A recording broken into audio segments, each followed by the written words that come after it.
J'ai feedback, puis tu me rends un terme pour acheter. Parce que j'enseigne à l'université. Oui, pour le run. Il y a un documentaire, c'est The Rising Fall of Zero. C'est un documentaire qui explique le mouvement social.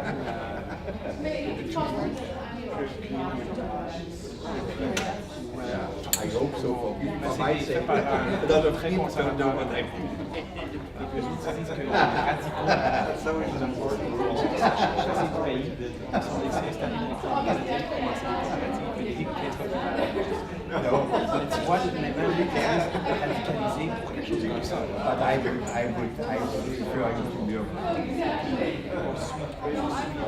Mais c'est vraiment le terme actuel pour vendre des armes. Si tu regardes les nouvelles, c'est comme regarder le Robocop des années 92 hours.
You're not going at 2 o'clock in the morning to your house anymore.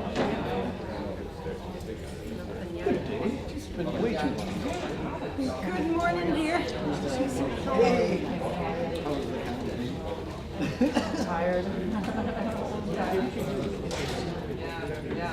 Don't even make me Yeah, we're gonna die here. you got to divide the campaign into two parts. The first 3 months, energy. The second 3 weeks, stamina.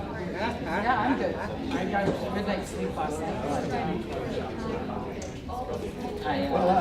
Don't It was personal the about sleepy, it was the sleepless nights. Yeah. That was mine last night. I had summary of what I don't go back to sleep right away. It's interesting that nervous energy.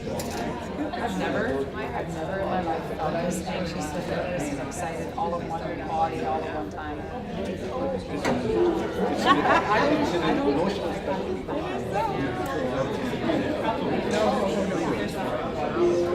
They're on lockdown today this morning.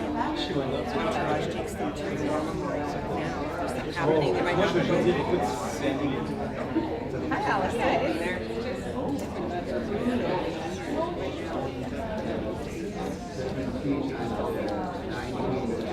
No, I thought 19. Yeah. And what we have, how many more? 7 more? 5 or maybe and more strength. Well, my girlfriend is actually at Parliament House, so I phoned her yesterday. See how she was, texted her, no answer. I phoned her, she was home sick.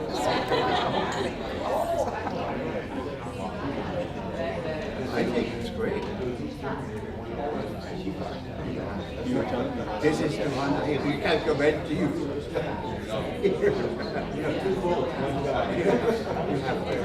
Bonjour, salut, ça va?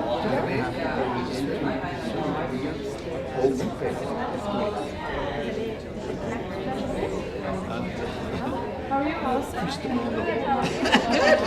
few days left. Four left.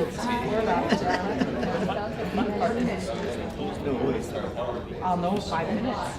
With the electronic voting, we don't have to wait till like, we don't have to wait till 11 p.m. or anything like that, so. Yeah. Interesting. Fine. One way or the other. I have, people recognize that as well.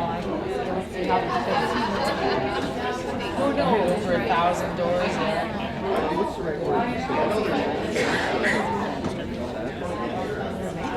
It's more than just 3 1,067 doors.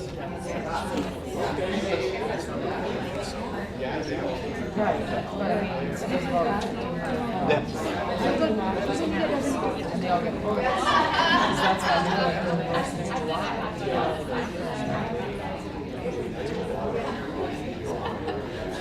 Everybody just reads it the first time. So hopefully that goes off. I mean, it was early. I can imagine. That's the fun part, right? But you know what's interesting? People online and we only get 28% voter turnout to 10, and we're already at 20. And there's still 5 days of voting left. So that's pretty impressive. I mean, vulnerable to everything else that people do.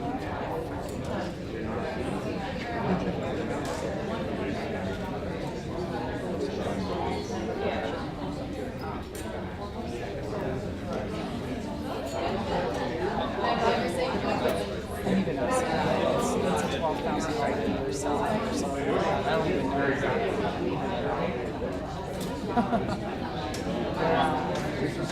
I may or may not be. It'll be interesting going forward. Hopefully, a lot of people said they were ready. She's 26 years in, so hopefully that's the way to go. She'll get her votes. I know she'll have to be up some votes. That's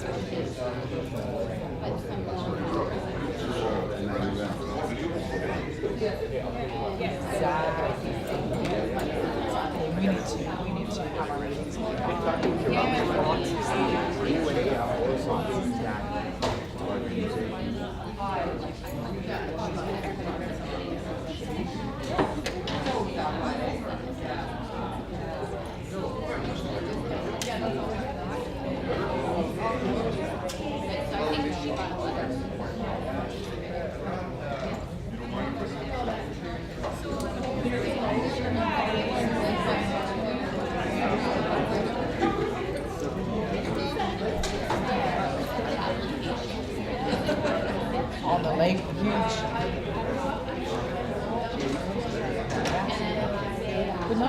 you can smell the energy. No, you know, we could have an industrial park. We have the lowest tax rate in Ontario. We could have an amazing industrial park. Le nationalisme. And low tax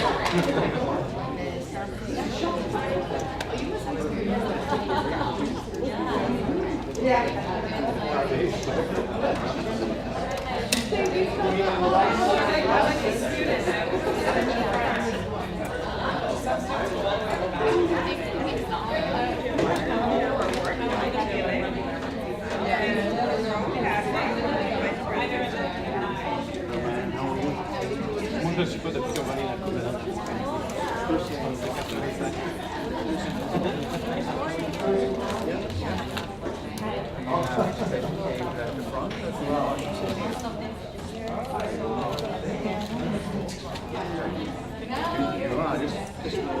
You have to put you have all both streams across Kenya for your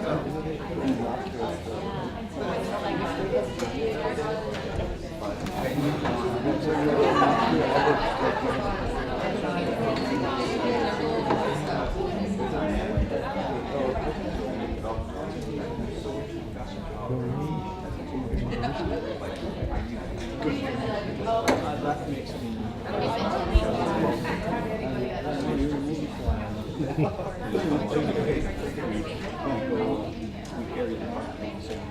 It's nothing exciting. It's what's happening in the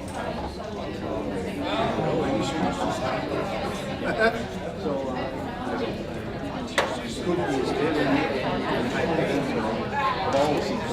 There's a few others that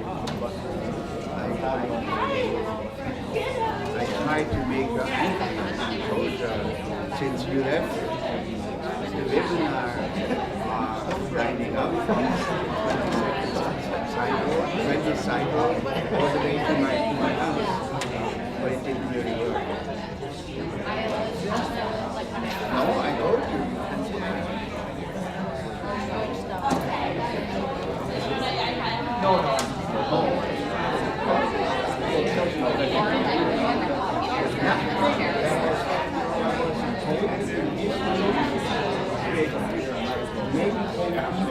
so now we are looking into the sleeping And they were phoning Valhalla, but that's all together, nothing.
Good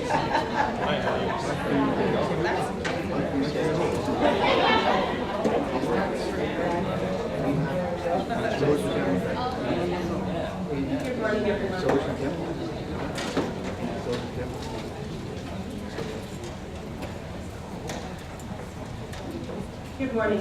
I'm Kathy Levick. I'm the Executive Director of the Federal Multicultural Association, and it's my pleasure to welcome you to our annual Immigration Forum. I regret to tell you that our speaker for this morning, Minister Jason Kennedy, is not able to attend. They are still on lockdown in Ottawa until 8 this morning, and then they are actually going to the War Memorial, all of the MPs this morning for a bit of a service and then back to Parliament. So we just heard about that last night at 7:30. The Press Secretary gave me a call and said he was very sorry he couldn't be here. And that's something understandable. Last year, on I think the 13th of November, I spent some time in Ottawa for the National Settlement Conference. And it was all immigrant serving agencies, representatives from each province. And the morning of the 13th, actually, I walked from our hotel to the War Memorial to Parliament. And I left my copy on the War Memorial. And this morning I was looking at a picture of that. There was a reporter at the War Memorial and saw me put my copy on the corner of the War Memorial. And it kind of brought back memory yesterday when I saw the photos of what was happening where I was standing around this time last year. So I know that we started the morning off with a pretty somber news that I did want to say that we will want to move forward, and I guess as much as it depends on us, we make positive change and we keep on going. So I do bring regrets from Mr. Jason Payne, and he did say that we will be back in Thunder Bay. We will plan an event with him when he does come, and we'd like to thank our partners in this forum today. They're here, they weren't here on the screen. The Canadian Economic Development Corporation, the City of Thunder Bay, the University, Confederation of College, our partners in employment, employment works, and Fire Dog Communications. We have had a wonderful partnership with all of these agencies, Chamber of Commerce during our promotion, just to bring everyone together for the career fair and for our forum this morning. So it's my pleasure to welcome our Mayor, Hobbs, to come and bring greetings from the city, introduce who is here, and I told him that he had to fill space for Jason Kennedy. So we'll see what happens.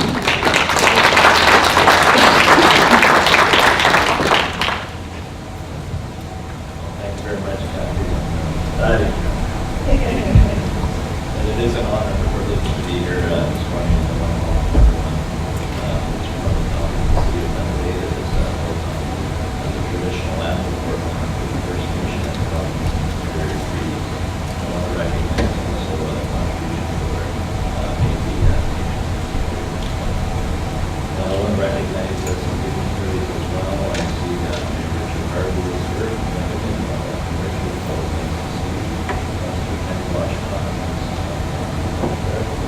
And I believe Rebecca Johnson is going to be here shortly. Thank you very much. I also want to recognize the partners in the Chamber of Commerce in Charlotte. I'm very pleased to see John Mason. We're doing great work. If anyone's seen the new video that CBC just put out, I also want to touch on the events yesterday.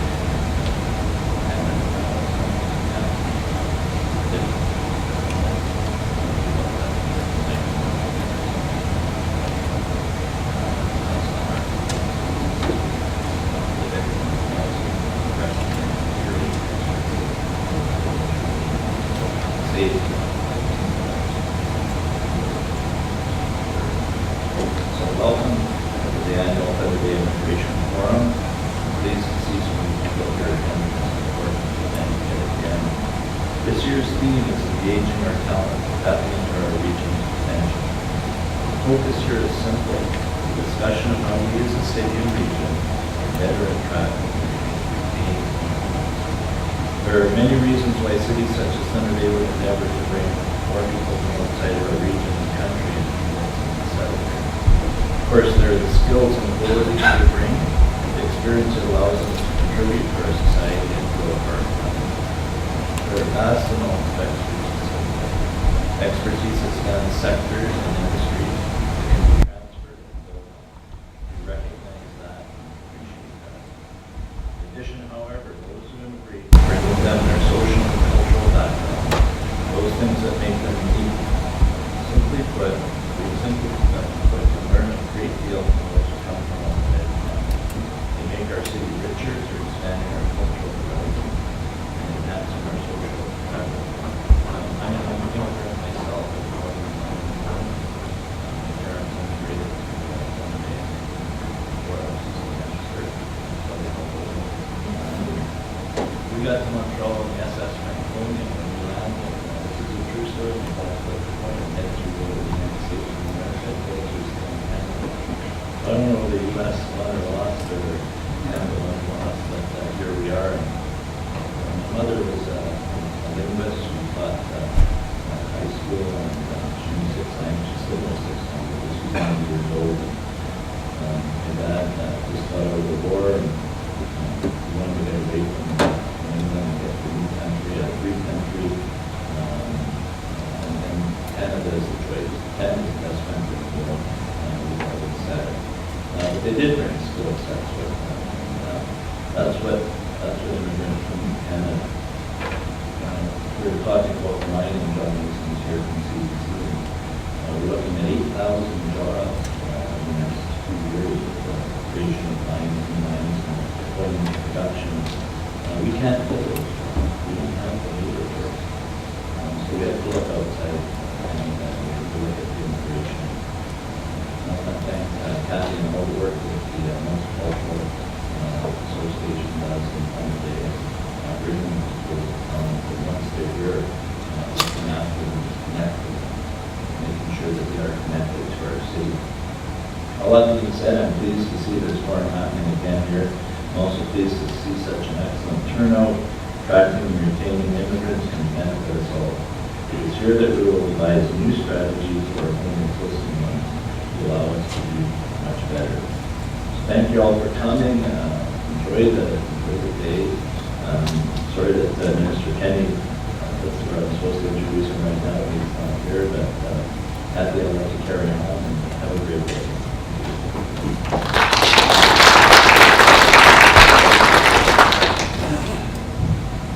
Thank you very much for that. I know that when we talk about Thunder Bay Multicultural Association and the work that we do, I end up being at all of the events, but let me tell you, I don't do all of the work. And the planning of this event today was really accomplished by Michelle McKenzie.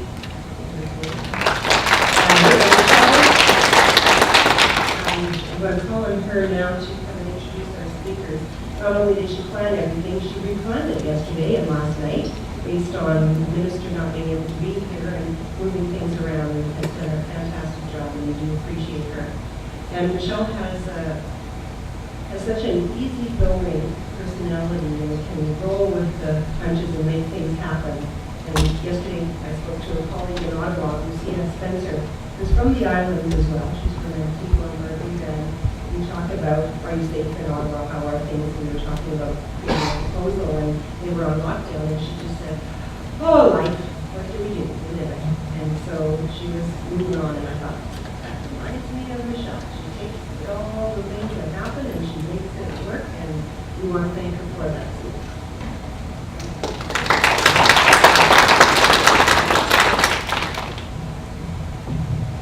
There's nothing like having fun. Okay, so I've substituted our presentation for Minister Kenny, and Christine has gladly agreed to do a presentation on is it a project? He'll explain it more. So I would like Christine Howell to come forward. He is the French version of me. I don't know if he's as good as them, but. That was good looking.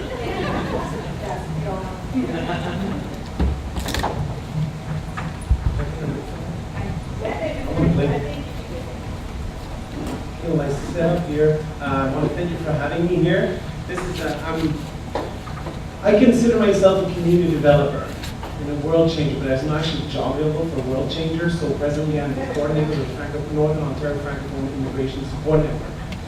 For the last 10 years, I've been working in community development, trying to make it this Northern Ontario a place where my kids can grow up and actually live.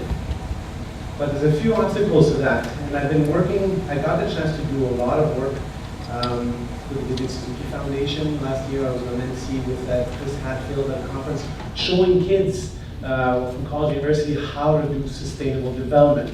But there's always parts missing because we do band-aid solutions. So I'm gonna give you a warning right now. I've learned that I don't have the time to nuance to make everybody happy. So I may upset you with some things I say. Possibly some of you won't even want to work with me, that's fine, because I'm here to to generate discussion. I want to open your mind and that we do not evolve out of bliss and out of happiness.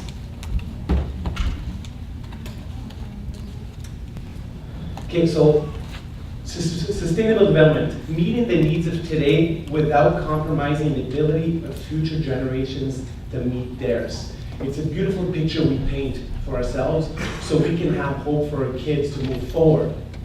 But it all comes down to community development. Is it really happening? There's three major obstacles when we're talking about, I'm pressing the wrong button. Okay, there's three major obstacles when we're dealing with sustainable development. The first one is planned obsolescence patterns. The second one is, and engineers in the room here will know what it is, called the Jevons paradox. The third one is the triple bottom line. When we say we need to think about the economy, the environment, and about the social. And the next one is market segmentation. So the first one, planned obsolescence. We're planning, sustainable development is made for profit. So basically, we're made to feel guilty at a very young age. If you want to save the world, you need to go spend $40 on that light bulb. You need to buy more efficient, and it's way too complicated for you to do. Let's leave it to the really smart people sorry.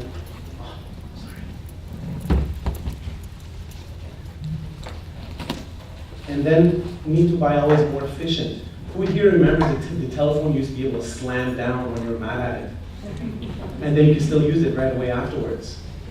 But those were not efficient. You have to keep buying newer. And it's too complicated. Let's leave this to the engineers. Let's leave this to people that get paid lots of money because we're not smart enough to do this. Then how come Google is hiring 16-year-olds to develop the next generation of evolution?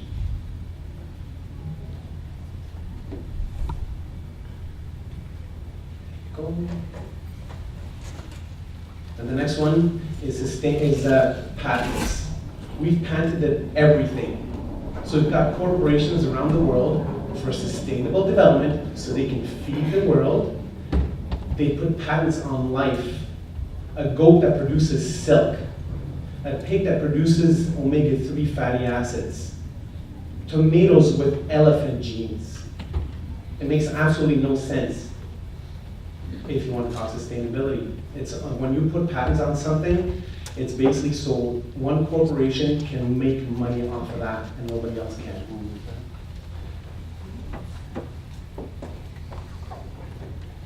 The first example, I want to talk about sustainable development for profit. Who here has heard of the Centennial light bulb? The light bulb was developed to last forever. But in 1924, the 4 largest light bulb producers in the world invented or created the Phoebus cartel. They invented planned obsolescence. We are losing money because our light bulbs last too long. Let's make it so it lasts as long anymore. And then now you have to change every 6 months. Now this light bulb, which is in Livermore, California, has been burning in the fire station since 1901. It's outlived 4 caretakers. But now to save the world, these same companies are selling the light bulbs at $50, $60 a piece, some of them $100 a piece. Same thing with the electric vehicle. The electric vehicle was invented in 1832, the first electric car in 1834. And then was put away because some corporations were losing money because these cars were too efficient.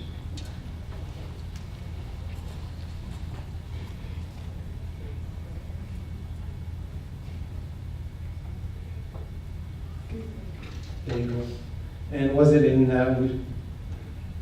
when did we save GM so they could save the world with the electric car? $25 billion they received?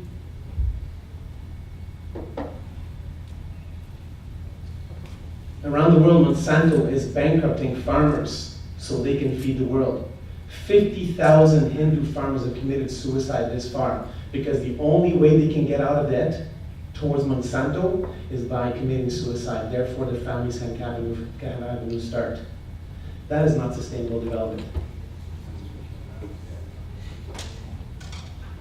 Number 2, the Jevons paradox. Greater efficiency leads to greater waste.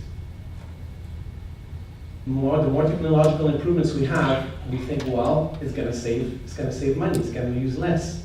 But then it becomes more efficient to use, and then we increase consumption. That's why we now have to have a plug every 6 feet in the house instead of having one plug per room. In 1950, you could raise a family of 5 in a house that was 1,000 square feet. And now you see families, again, I don't want to make you feel guilty, I just want to make you realize what is actually happening. These people are buying ultra-efficient homes, 5,000 square feet for 2 people. But this house is 30% more efficient. Well, let's do the math. It's 30% more efficient than the same house that would have been built 40 years ago. It still used 5 times the resource to build this house than the house that would have been adequate for a family to raise their kids in. It's marketing to spend money to make money. Instead of driving 1 car, about 8 miles a gallon, now the average family has, what, 2, 3, 4 cars that get 30 miles a gallon each. But then instead of driving 10 kilometers, we're driving 500 kilometers. So we're still using 10, 20 times the gas. And we're using 10, 20 times the metal. Instead of having 1 cell phone, I still get told that the old cell phones are still the best ones. If you had a charge that lasted a week and a half to 2 weeks. The phone never went down. Now you have to buy a new phone every 6 months. Well, we're convinced. We don't actually have to. But did you know that 15 million cell phones go to the garbage every year in Canada? To become more efficient. We used to have 1 TV, a tube TV. My parents-in-law gave us theirs, was 30 years old. And we got rid of it because it was too big. And now in my family, we had 3 TVs died this year. Luckily, we had warranty.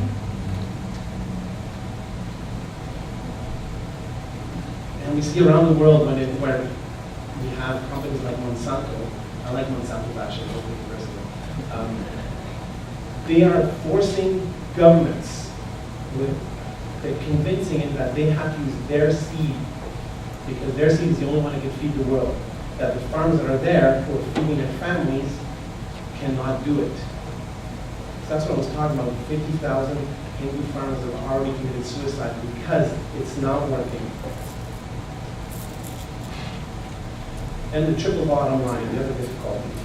Making sure children's children will be able to live well in the environment we inherit from us. Let's give them to Northern Ontario for an example. We have companies that come here, let's cut all these trees down as fast as possible so nobody else can come here and come inside of us. In Finland, which has the same environment as we do, they get 5 times more tree out per acre.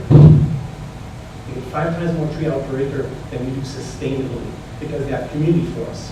What we have here is forestry tenures. Decisions are made outside of the area and then they hand it out to foreign corporations. I'll give you the example again, some really smart ideas. When in Kenora, they figured out they could make popsicle sticks cheaper than China. So the federal government gave them money to do it. The provincial government said, no, you don't have access to the forest. Is that sustainable development?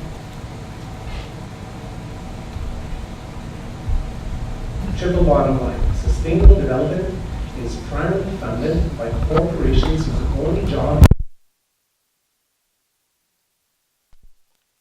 foreign shareholders, and when the resources are used up, they move on to somewhere else. So we're not thinking about the people because we're trying to cut wages. We're not thinking about the planet. Well, we are thinking about the planet because we're thinking about where we're going to move next. The only thing that counts is profit. Again, I'm giving you two black and whites. Not everybody that does this, but it's the ones that have do this have gotten so powerful that they have a major effect on our lives. I'm sure you've heard of the Occupy movement. I'm sure you've heard of Idle No More, the striking students in Quebec. This is what they're mad about. They're mad that 99% of people do all the work while 1% make the money. But they got easily discredited because they were sitting in Queen's Park for a month. How could you afford to camp there for a month? It must be because you're rich. It must be because you have nothing else to do. Could it have been maybe because they had nowhere else to go? So there's a system where our natural resources are being exported. Small family farms and small local businesses have been being put out of business. And there's nothing we could do about it. The local purchasing policies are an infringement to the World Trade Organization North American Free Trade Agreement. In Sudbury, where I live, they tried to pass a bylaw, force it to make it so they have to buy as much stuff as possible local. It is illegal. You could get charged for it because it's called antitrust or other things like that. Remember when we had the softwood lumber crisis? Well, the Canadian government said, you know what, we're going to impose tariffs on foreign wood so we can help our local lumber mills. They got fined millions and millions of dollars because the Americans weren't happy about it. So they said, oh, sorry.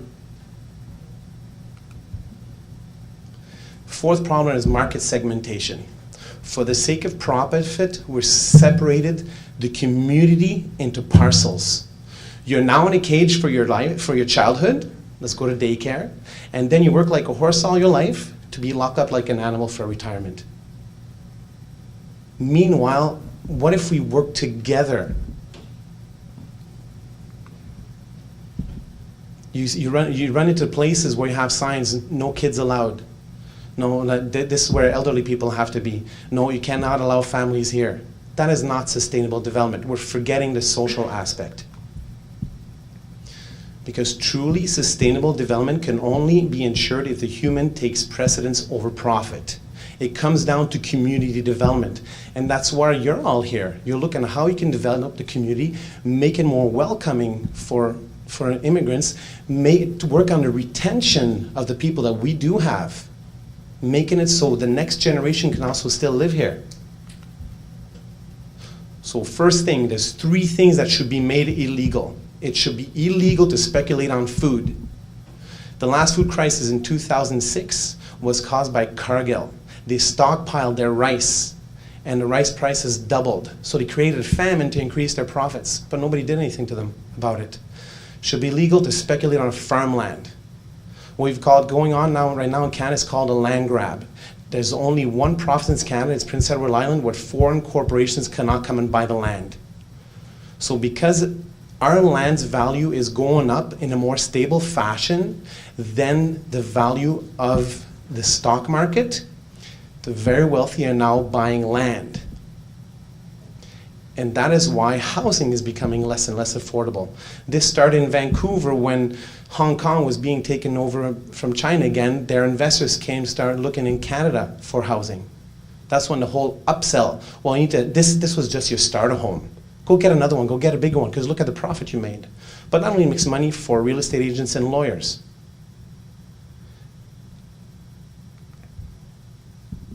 So 3 solutions for real sustainable development.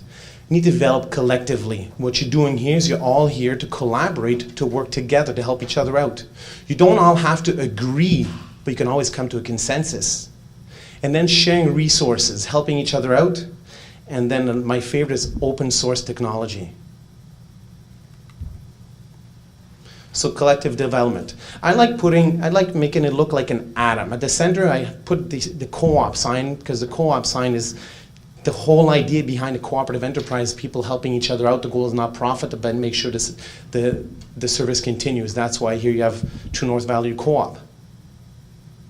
Cut out the 1% who are there to just gouge you, and cut out the people that are just here to make money and then leave with it.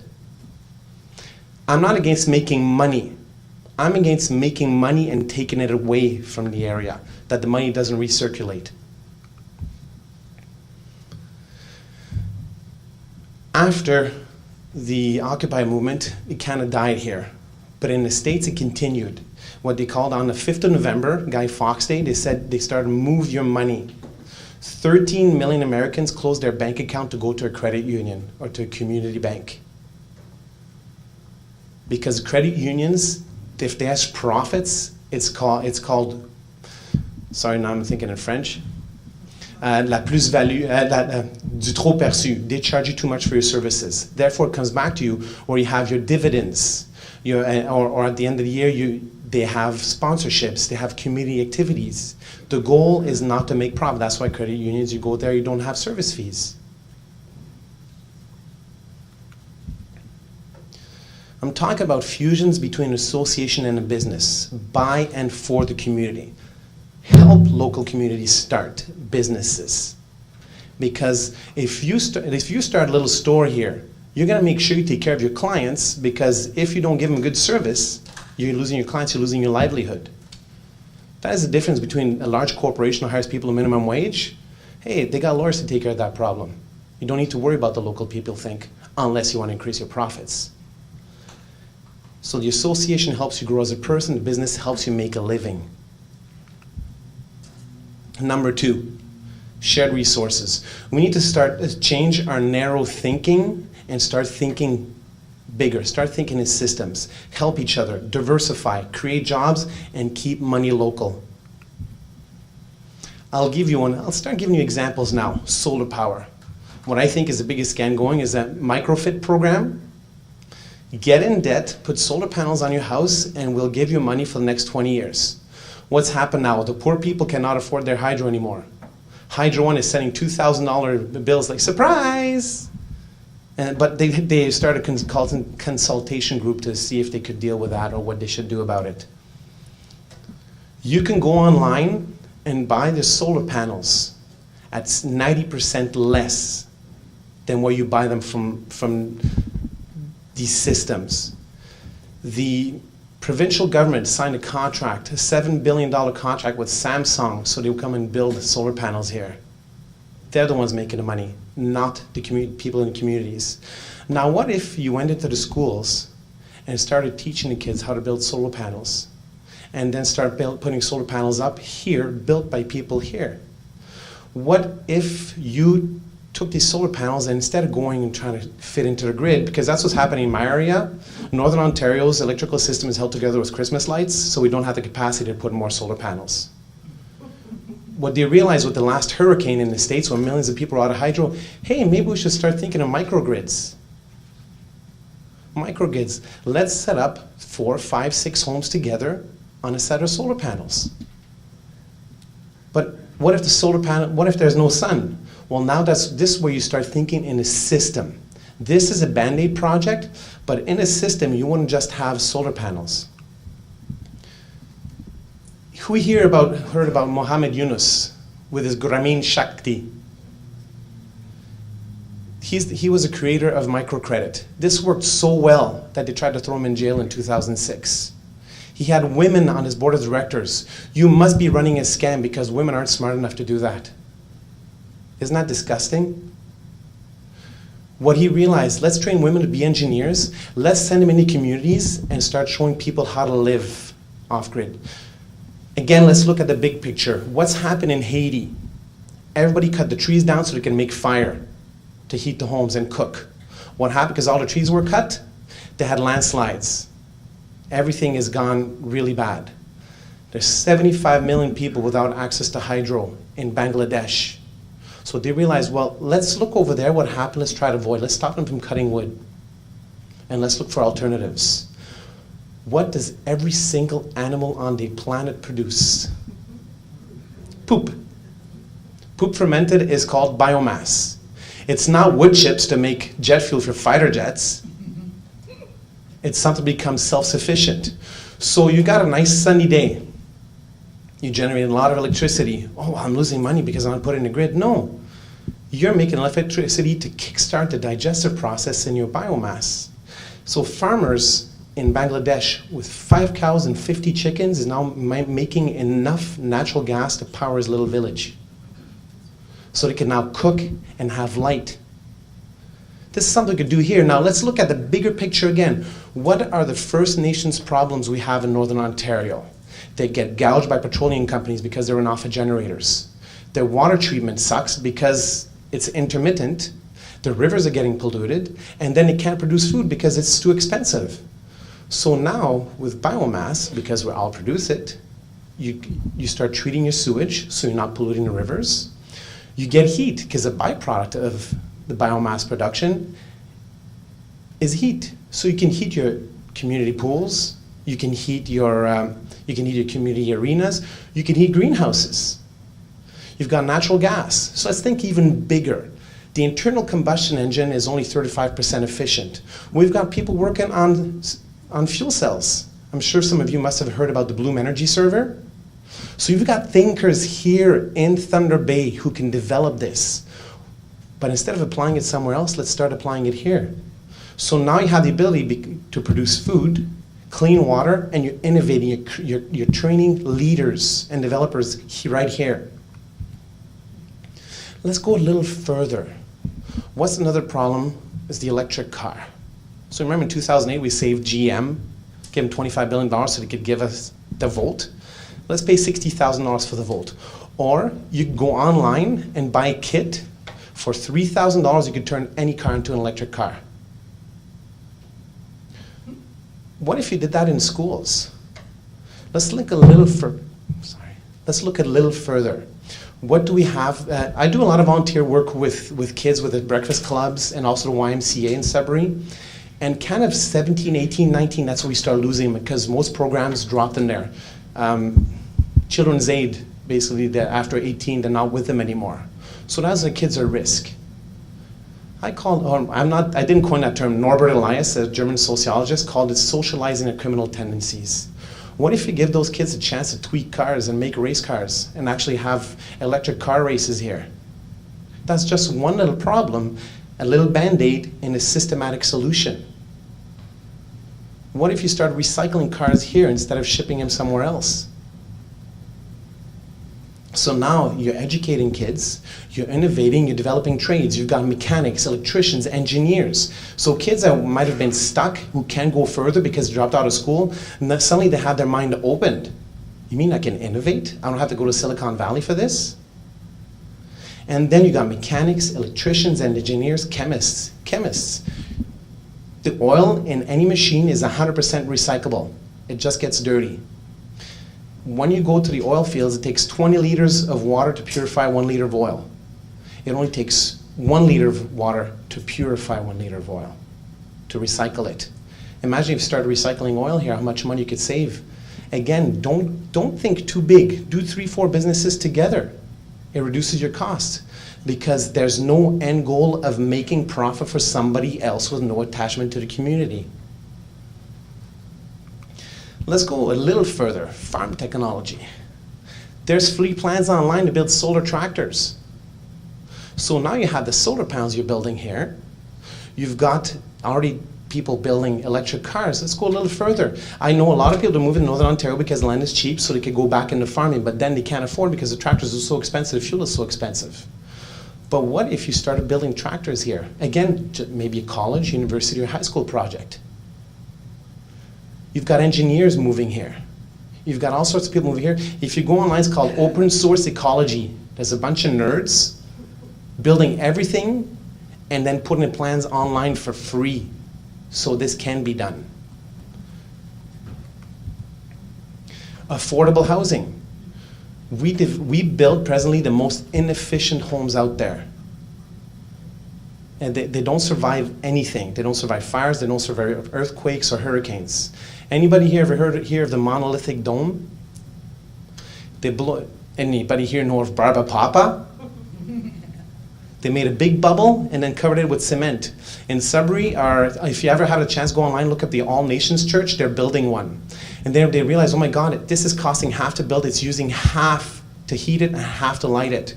Hey, what if we started making this community project, a social enterprise? Let's take the people that are marginalized and teach them how to build this and start building pods. So they want to build actually a little village. If you see on the pictures there, you can build a bubble and then poof, poof, put a door in it, put windows in it, and you've got your house. And if you look online, they survived hurricanes, forest fires, everything, earthquakes. And then hook them up on a microgrid.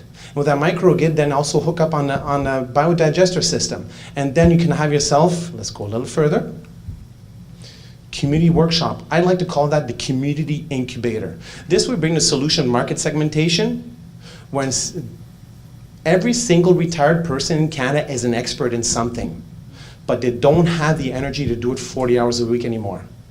We just went to a lot of community consultation. The problem we have right now in Northern Ontario, there's not enough tradespeople to supervise the apprentices. What if you developed community incubators where you have people who come in 3 hours a day or maybe a week, and they could supervise these youth who can learn how to do this? And it's for the benefit of the community. It costs less to live. We're still paying taxes, so the government is still happy, but the money is not leaving the area, it's staying here. Community gardens, workshops, mechanic shops, absolutely everything from A to Z could be done. And the third solution is open source technology. Google is making billions at it, sharing information for free. Isn't that something amazing, actually sharing information for free? University is doing with the MOOCs, massively open online course. You can go online to the best universities in the world and actually take courses for free. And then you can handpick them. So you don't have to pay $10,000 to have access to a program. You can actually go test drive them. It opens the door to people who have been marginalized because they can't afford to do it. Around the world, people share technological advancement. Start at the community-based level. Now see everything presented. Now think how, if you did this, how you'd have much better retention. The kids wouldn't have to leave. Yes, some of them will choose to, but maybe just a percentage will choose to stay. Do we have time for questions? Okay. Okay. I'm open to questions.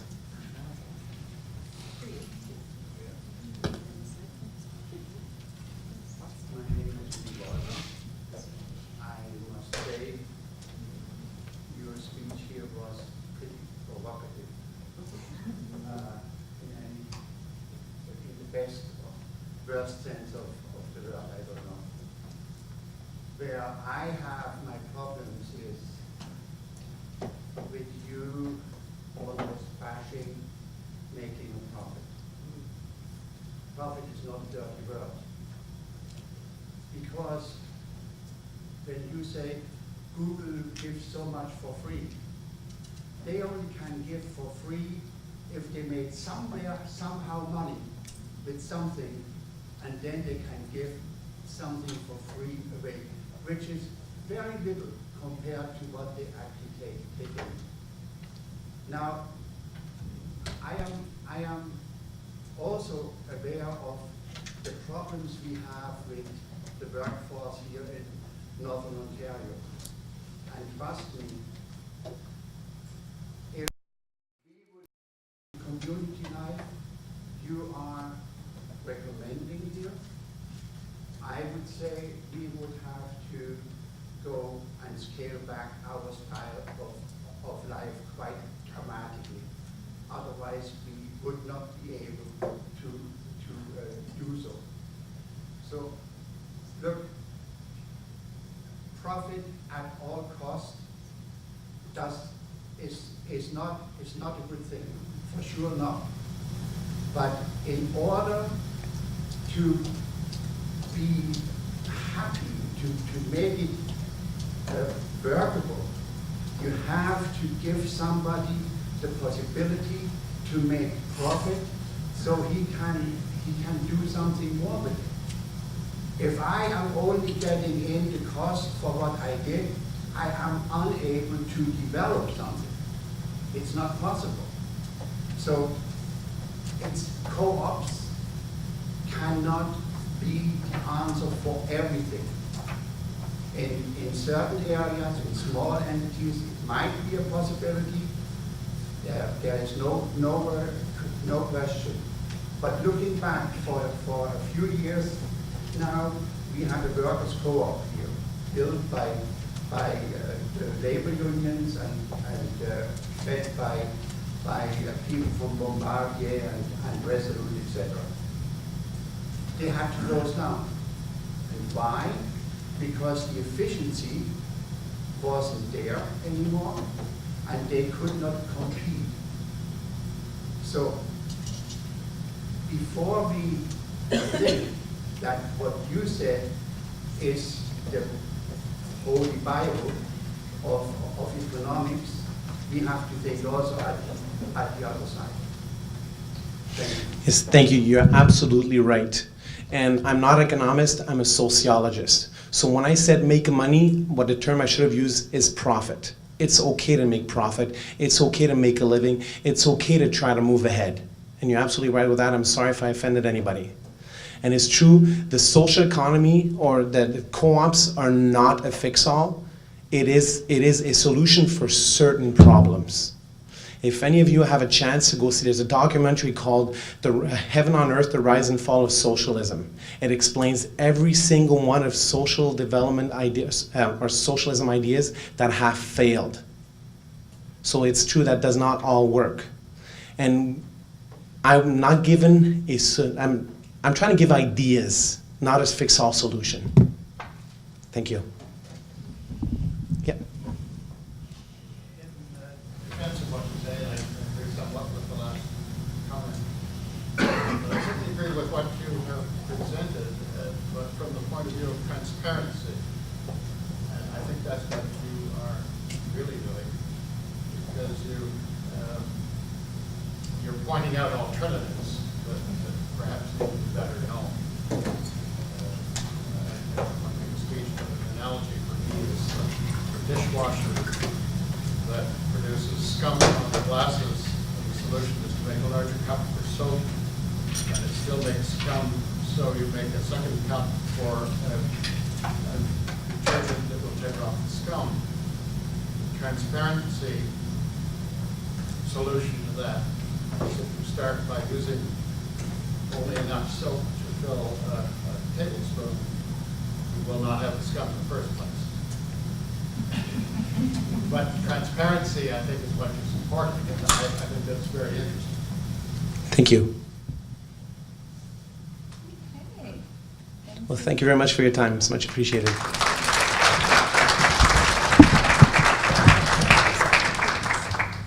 Thank you very much, Christine. And Christine will be doing a presentation later on.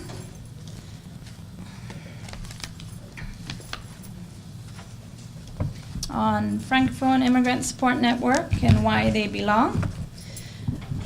Okay. So we'll take 5 minutes to transition. And we have Emmanuel will present to us from our brother. And is George here? Okay, perfect. So that will move us into our next segment.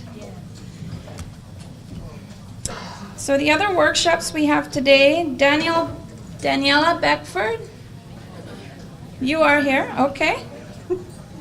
And Heather? Okay. So all my facilitators are here. I'm happy. Okay.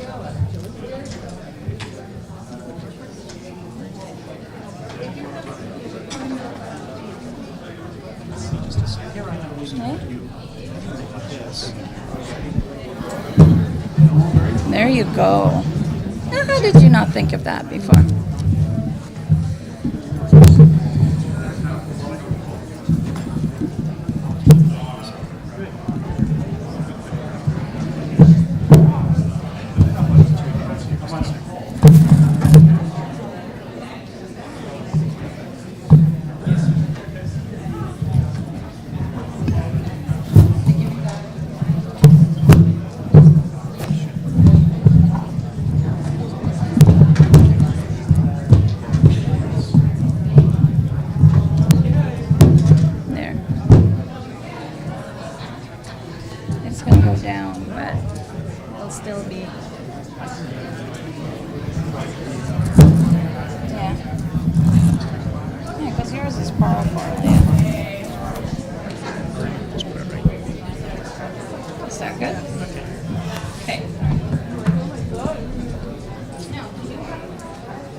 Okay, so I hope I didn't do it. I hope everyone had a chance to grab refresher coffee and tea.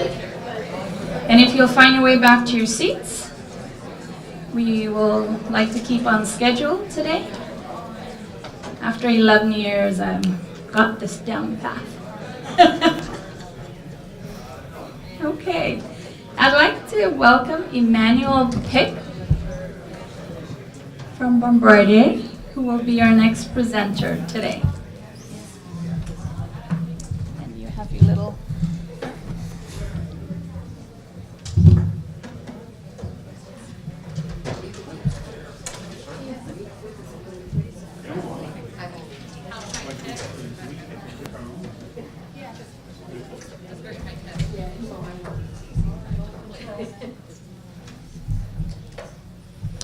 Good morning, everybody. I'm very happy to be here and to be given the opportunity to introduce myself and to share with you my personal story, because when I was approached by Doug Murray and Piero Pucci and Michel Lander, they said, well, would be very interested in seeing your personal story and how your life as a new immigrant in Thunder Bay looks like. So I just wanted to show you this presentation, and it's more an interactive presentation because I want to make it fun. We need some fun today, as you know. All right, so here's myself. So I just thought that it would be a good idea to show a picture of me without my braces, so because it's been 2 years now. So I'm 43. Very soon, it will be in a month, and I'm a French citizen, and I moved to Thunder Bay with my spouse and my cat, the poor cat. Can you imagine that he spent 21 hours in a pet box, just flying? Ooh. he was just scared. But I remember when we needed to go through the police check, everybody was happy to see this beautiful cat in my arms and say, "Oh, where are you going?" "Oh, I'm moving to Canada." And everybody was saying, "Well, that's great, you are moving to Canada." I said, maybe I took the right decision. So I moved here. Yeah, I think it's, I know I'm an engineer by trade, but if you put two microphones in the same area, that might do some larceny, but that's okay. So, I'm the Technical Services Director for Bombardier.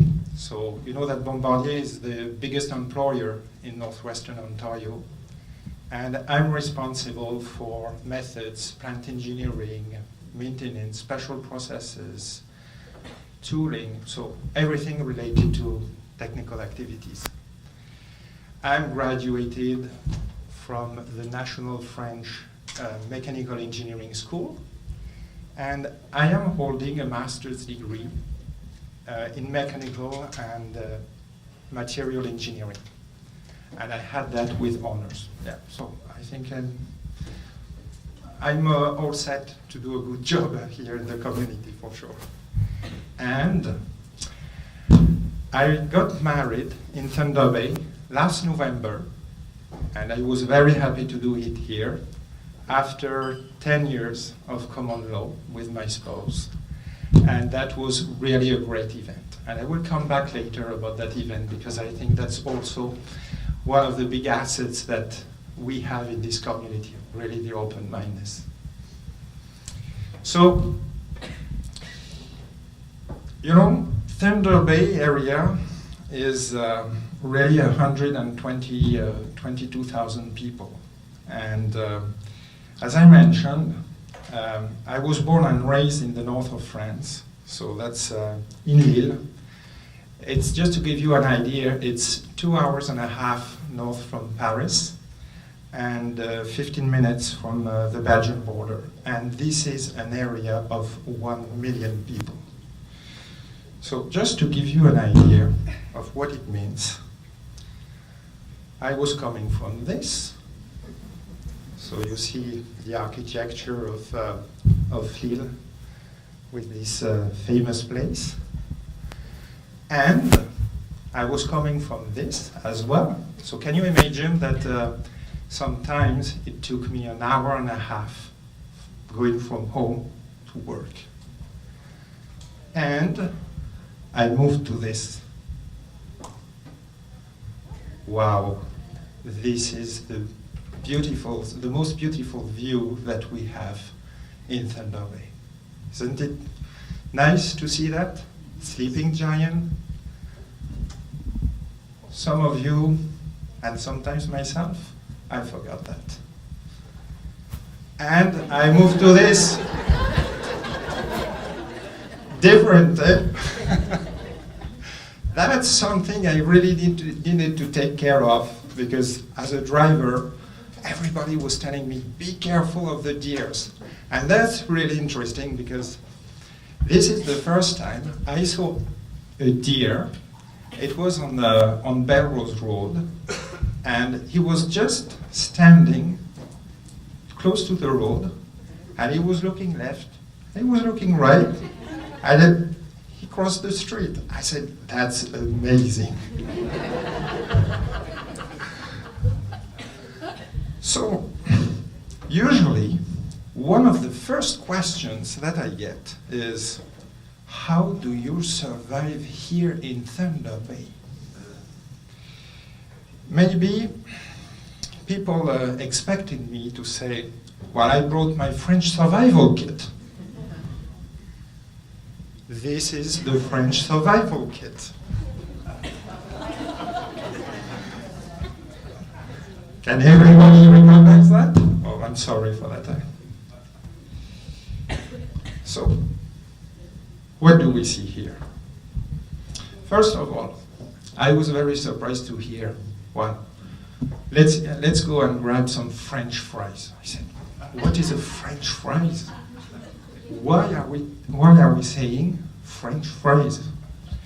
I did some researches, and historically, the first time fries had been mentioned was in 1789 on a Paris bridge, which is called Pont Neuf. And that's the reason why first they were called Pont Neuf. But I have to tell you, French fries are Belgian fries, and they are the best one in the world. And that's probably why I was born not far away from the Belgian border. I really enjoyed that. And they are coming from the 17th century. What I was told as well is French people only have skin on their boats. And that's true. Look at me. Okay, I gained a little bit weight, but this is just my age. French people are also said to be lazy. Well, of course, they are working less than the others, but they are really generating more profit. And Uli, just for you, I have to tell you that a French guy generates $65 an hour, whereas a German guy generates $61 an hour. And here,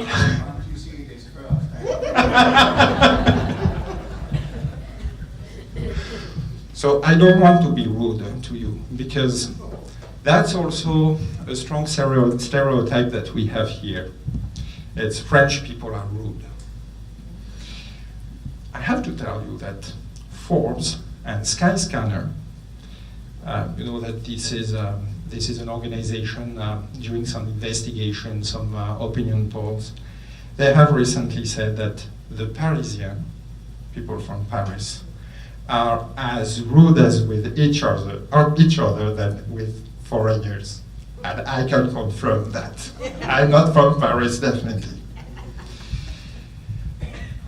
Well, French women are said that they don't shave.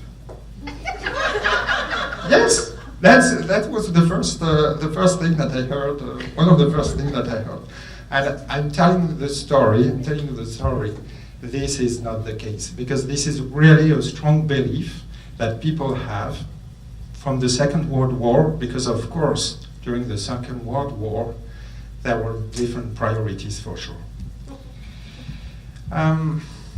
Talking about women, French women are said to be easygoing, and French people are said to love sex.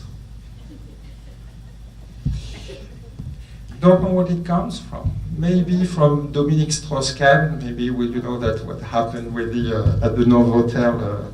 He was the International Monetary Fund president. But I have to tell you that really sex is no taboo in France, and that's probably one of the reasons why we are said to be like that. French people are also called the smelly Frenchies. So I just need to make sure that this is not the case today. Because they were said to use fragrance instead of soap. And that's from Louis XIV time, and probably the smell in Paris subway, for those who have already been to Paris. But you know that I learned, and also I'm really a fan of Looney Tunes cartoons, and there is Pee-Pee the Pew. And guess what? He has a French accent. So, just for your knowledge, the capital of fragrance is Grasse in France. So, think about it. And if you look at this French survival kit, there is also a white flag. Why that? Because French people are told that they surrender all the time. And when you look at The Simpsons referred to the cheese-eating surrender monkeys. But that comes also from the Second World War. But you see that there's a bottle of wine and cheese, and French people are told that they love wine and cheese. And I must admit that personally I love cheese, but I'm more a beer drinker. And I will come back to that. Maybe that's the reason why I ended up here. But cheese, are we only eating cheese in France? People say that we eat frogs as well. And I know that there are some British people. Yes, Stéphanie, as an example. So I must admit that I've never eaten a frog. However, these frogs are eaten in Indonesia, China, Croatia, and Greece. And just to be very clear, I've never eaten frog. And I'm not sure that I will do it. French people are told to be small, and that probably comes from Napoleon. But I did some researches, and that's true, unfortunately. French people are smaller than Canadian people. The average height for French people is 5'8", whereas for Canadian it's 5'9". So maybe I should sit a little bit like that. Béret, baguette, marinière. Well, that's really a stereotype that we have in France, because farmers, movie makers, intellectuals who are dressed really like that, and that's really the image that we have in mind. But I should add something very personal to that. I think dentists and dental care are really good in Canada. And that's really strange because I hired a French guy in my team, and we had a good laugh together because the first appointment that we had here, just to take care of our teeth, the teeth cleaning took 3 hours, 3 sessions.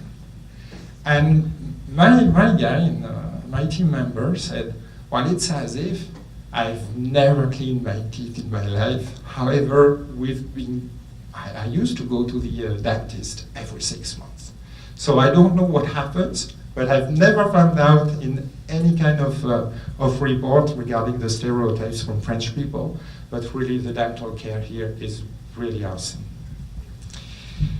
But having laughed at the stereotypes on French people, do you have an idea of the stereotypes that French people express on Canadians? Here we go. Hey!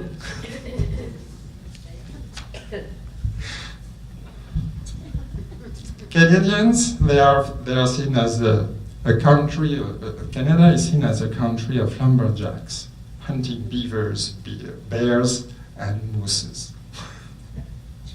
Winter lasts 6 months. Well, it's cold and it snows a lot, and I must admit that I'm not climatized yet, so usually I love to joke about it. I say there are 2 seasons in Thunder Bay. There's winter and August the 15th.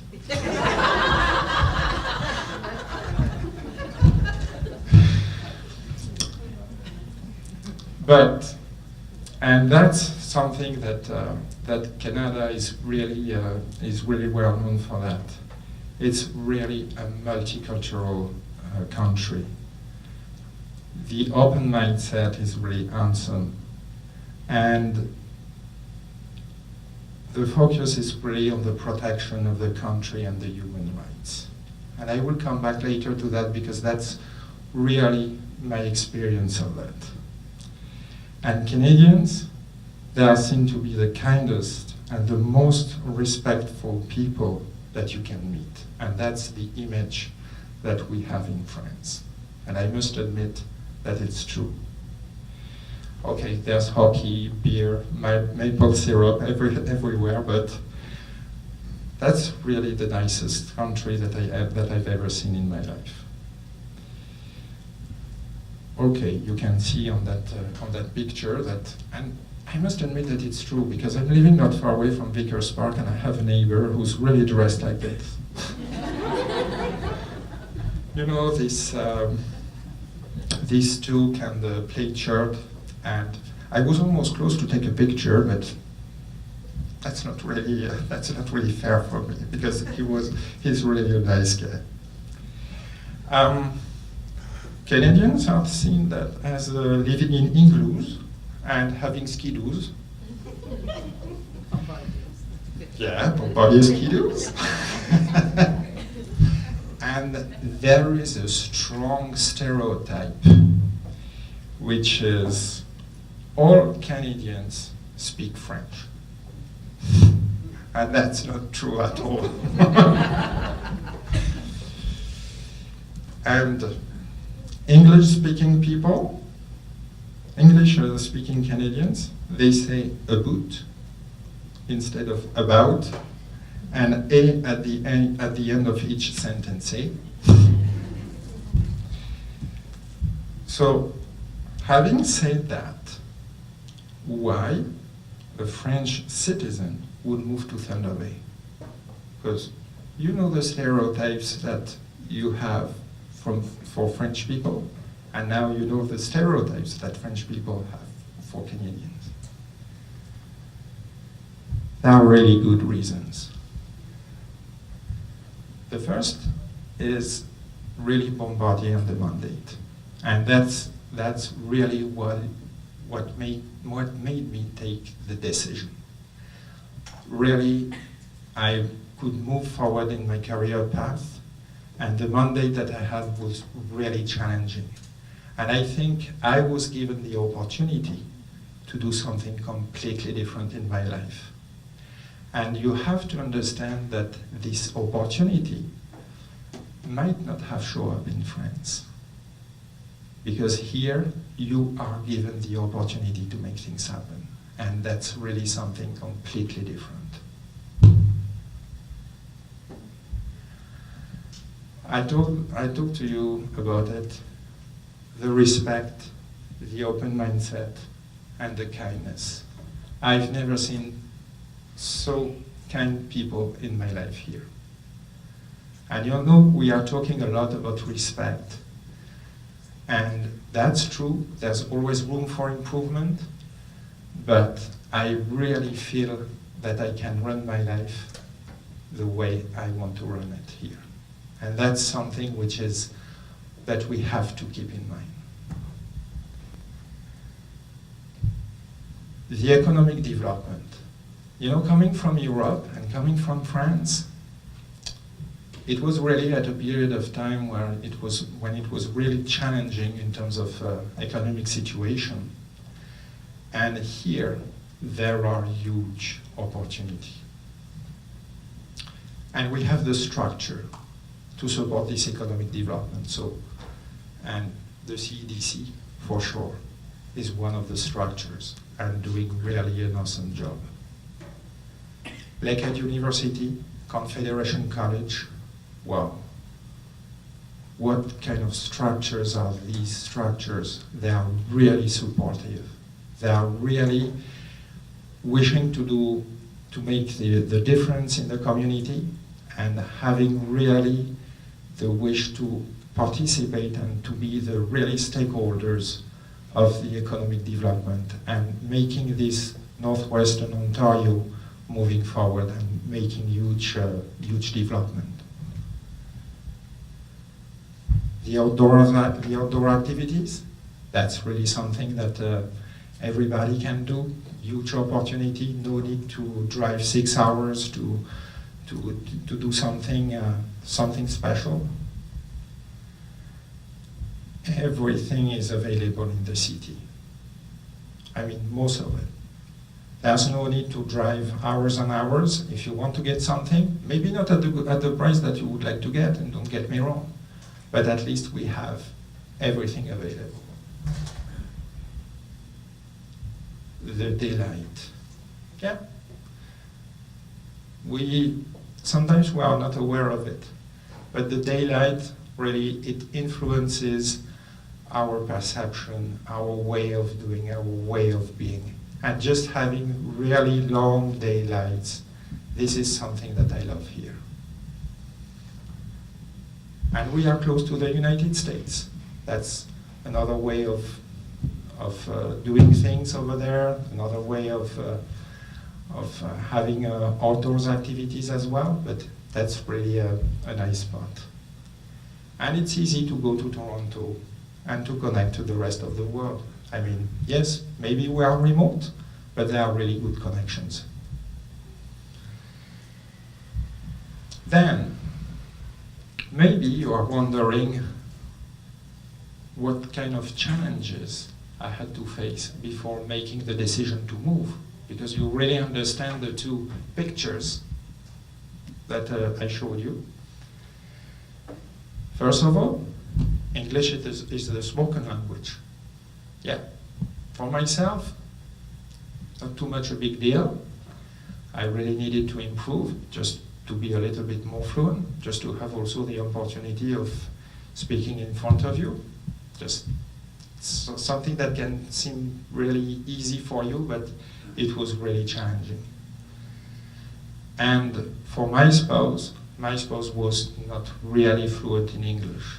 Can you believe that when we arrived here, he could say, hello, sorry, I don't speak English. And now, I'm just sitting on the couch, and he's talking and talking and talking, and go, when we have this. I said, oh, where is the time when he could not speak English at all? New culture. Yeah, everybody is talking about culture shock. But what is it really? And the good thing that happened here is that I was not in a French-speaking area. Because the problem is that when you are interacting with French-speaking people, you can think that they have really the same culture. And in that case, you are really sometimes not aligned with the differences in terms of culture. The other challenge was really how to feel away from our family. And I know that it's not so far away, just from door to door, it's 20 hours, but just being can be a challenge.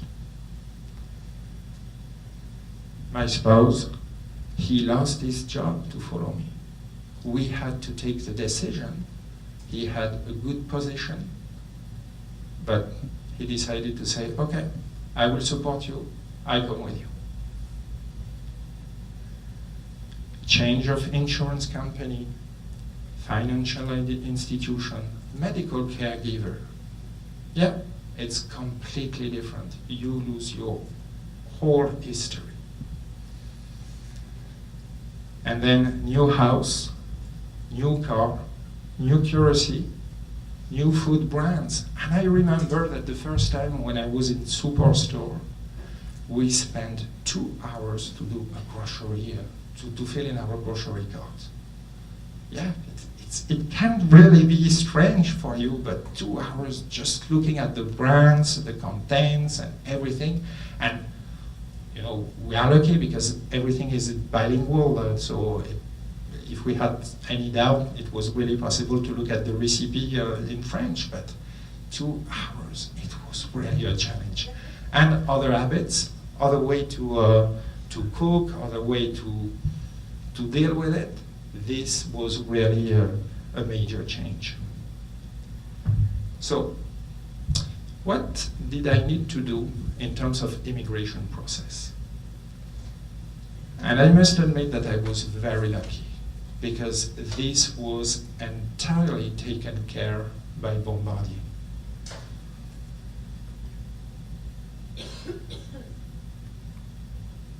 First of all, there was a labor market opinion, just to release a work permit, valid for 3 years. which was an extremely long process. It needed 4 months to happen.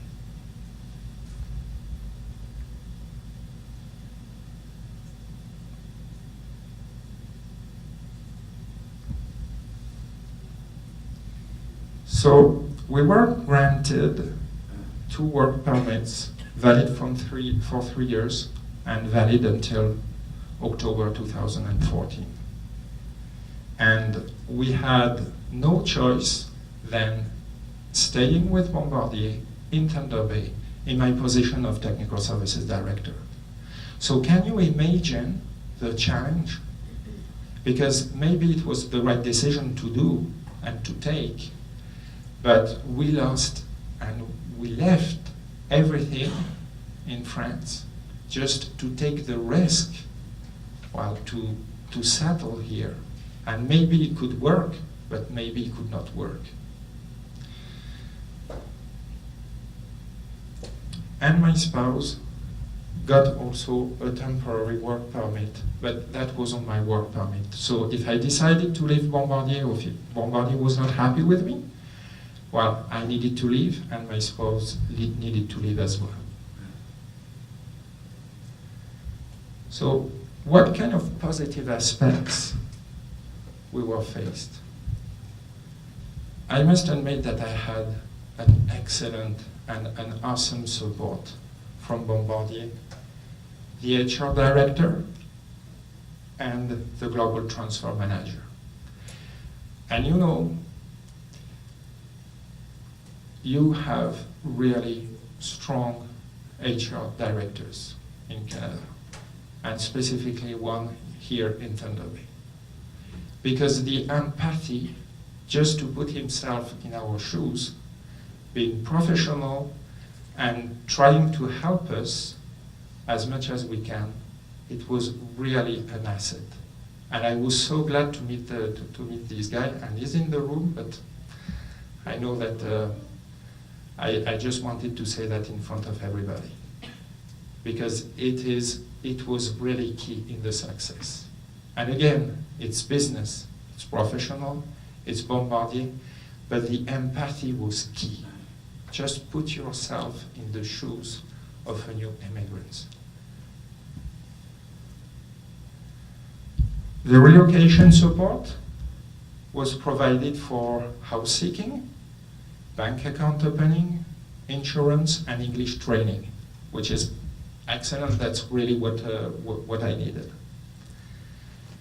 And we had really respect and open-mindedness at each step of the immigration process. And I can remember, I have an image in mind at Toronto airport. My spouse with a pet box on his knees, and I had to deal with an immigration officer at Toronto Pearson, and she was coming from Poland, and my grandparents were Polish as well, and we had different conversations, and at never any kind of stage of the process, the fact that we were a same-sex couple and we were French was generating any kind of disrespectful, and that's disrespect. And that's really key when you consider what's going on in France. The challenges. The moving company, both in France and Canada. Unfortunately, that kind of things happen, but most of our things were broken. Our computer was stolen.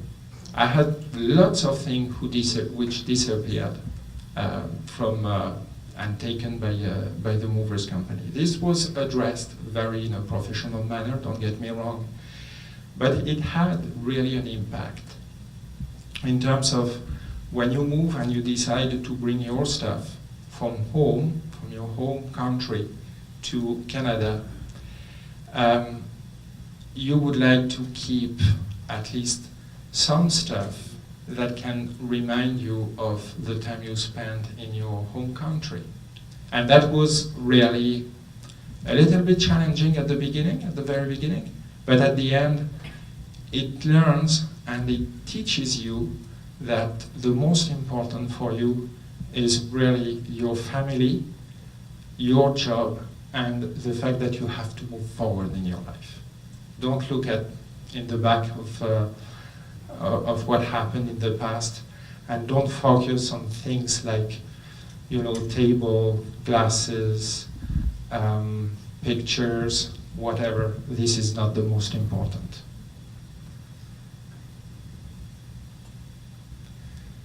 The relocation agent, yeah, was a little bit challenging because, well, it was difficult to interact, and maybe it was the very first time, part of the culture shock, but well, I think she wanted to do business more than she wanted to help us, and that's probably the reasons why we had some issues. We had no insurance history, no credit history in Canada. Wow. So I was considered as a young driver, even after 20 years of driver's license. Wow, that's good. Can you imagine that just to get my car insured, it was a little bit more than $400 per month, just for one car. No credit history. That was also just to get a credit card or things like that. A mortgage, don't even think about it. Oh, that was really a big deal. We had no respect shown by most of the car dealers in Thunder Bay. That was really surprising. Yeah. I give you a little story. I had even a car dealer who wanted to show me how an ABS system was working, just because I was coming from France. ABS system. So she parked the car, suddenly she speeded up, and then she tried to brake, but very strongly, and said, "You see, this is the ABS system." Wow. Okay, fine. We'll go and see another car dealer. And finally we found really a good one. So there's good people, and don't get me wrong. The lease agreement with our landlord, well, not very familiar with the specifications of the lease agreement, but well, after a year, we were kicked out. Wow. How can we now live somewhere else in the city? How can we find a house?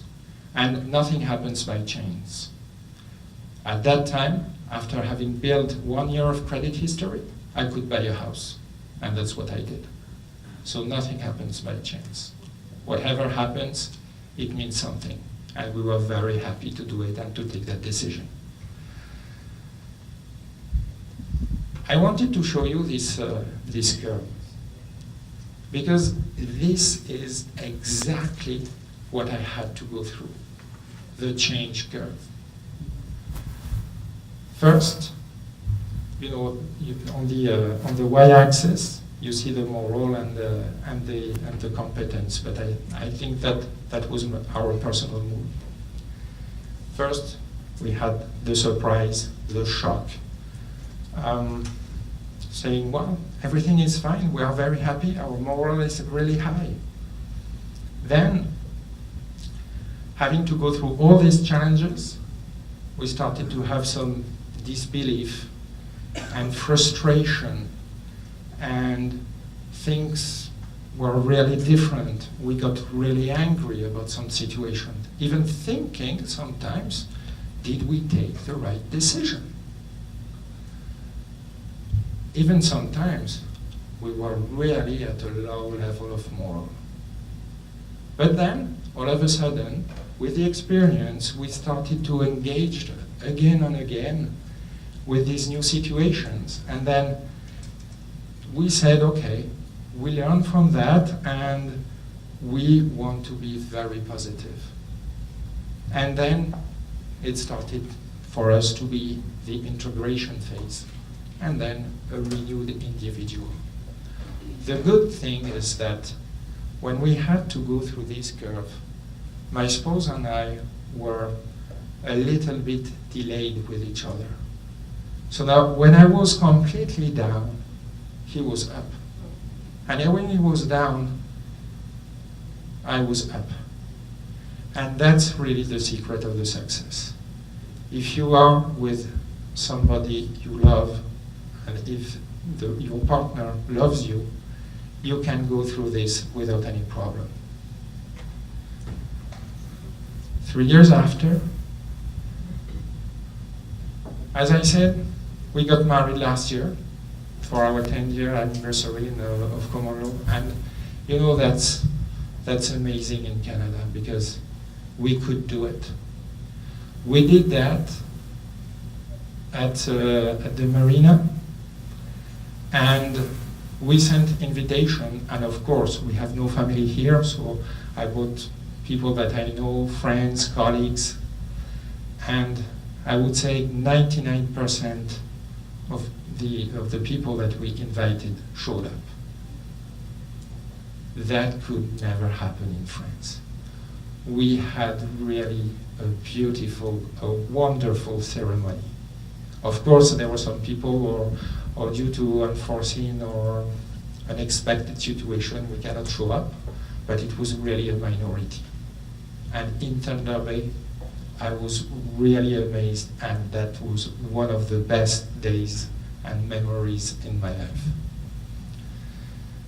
Now, I'm a permanent resident under the Canadian Experience class. So you can apply for that after having a year of experience in Canada.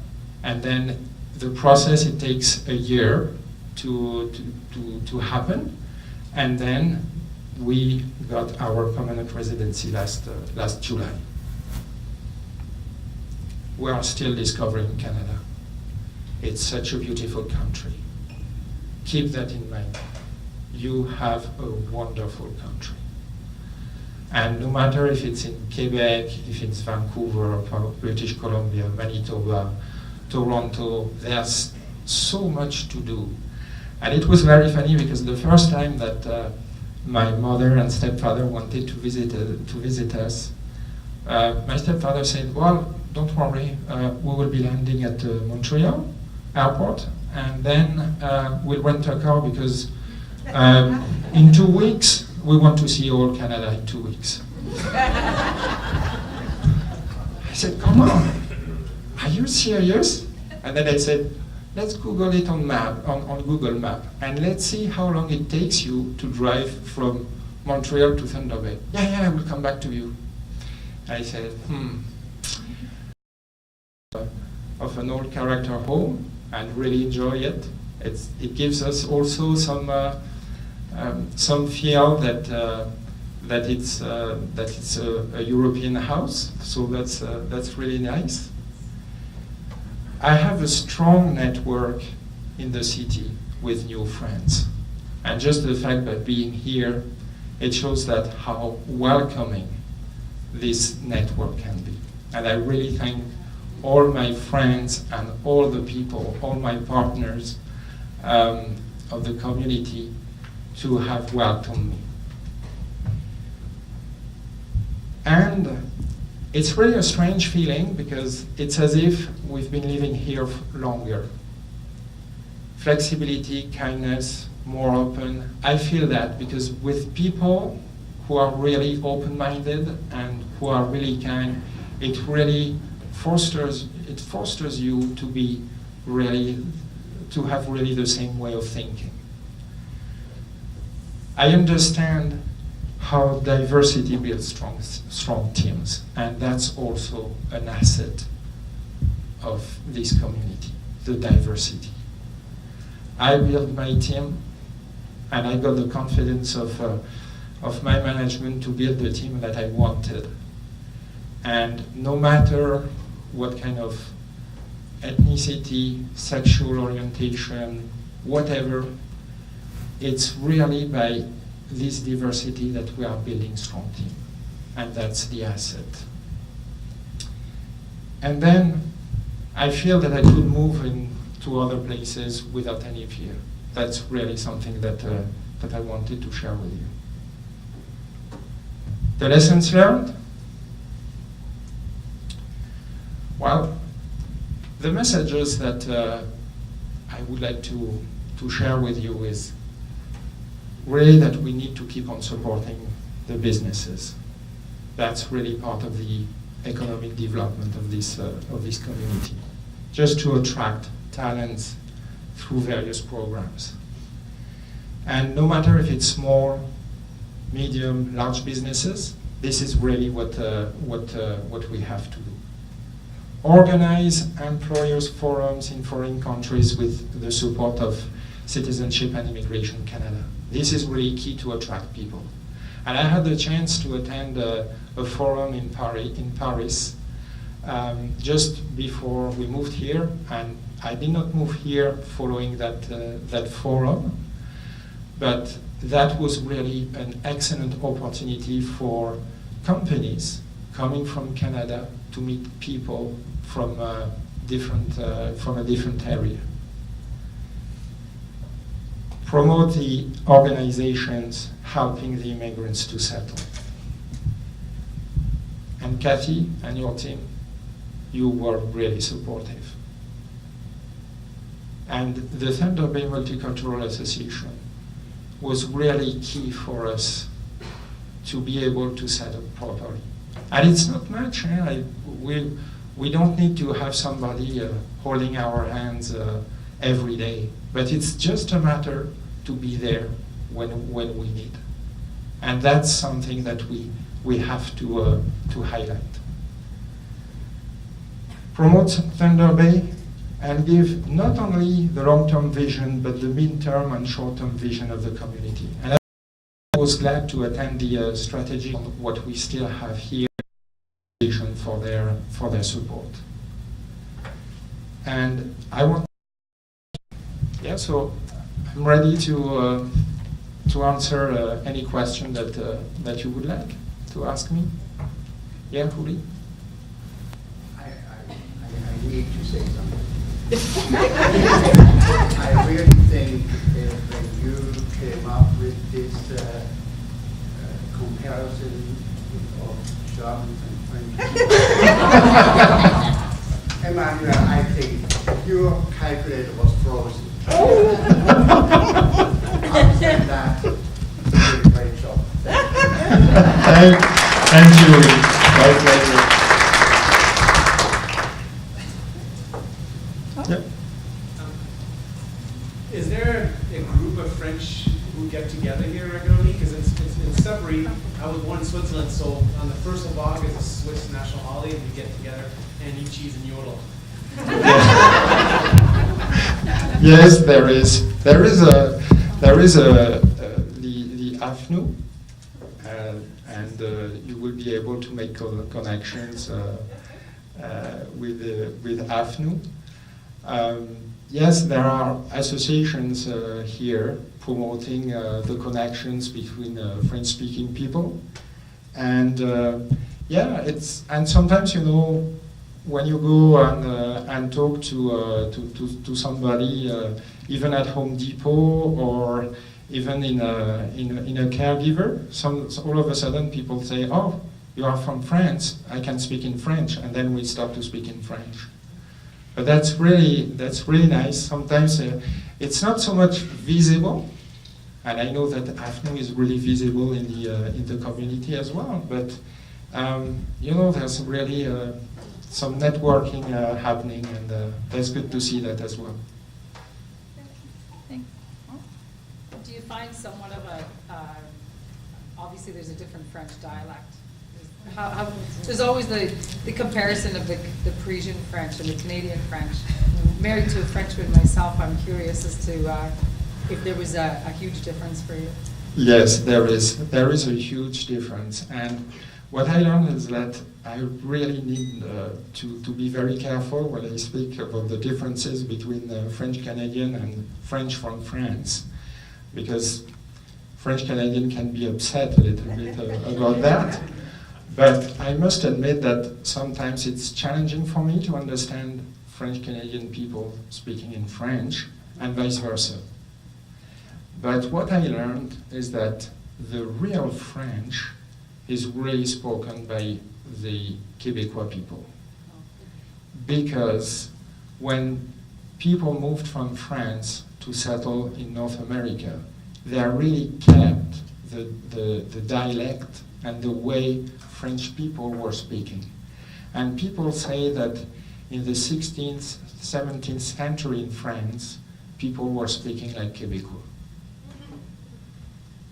So, but it is really fun sometimes because there are some typical expressions that are from Quebec or even from Ontario, which don't mean anything to us, but by translating them into English, it makes more sense. Okay, thank you. Thank you very much. Manuel. Thank you, Michelle.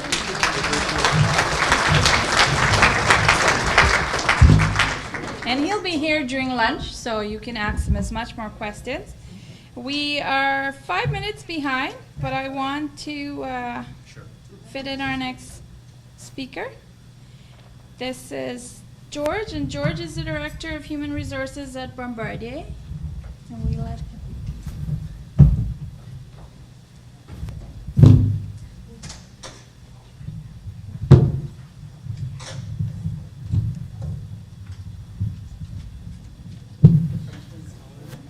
Yes, he is. I'm 5'8". He's 6'1".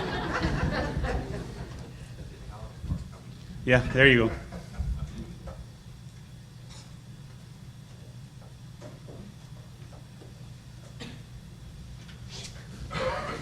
So I get the great pleasure of trying to follow Emmanuel, which is, where is he? There he is.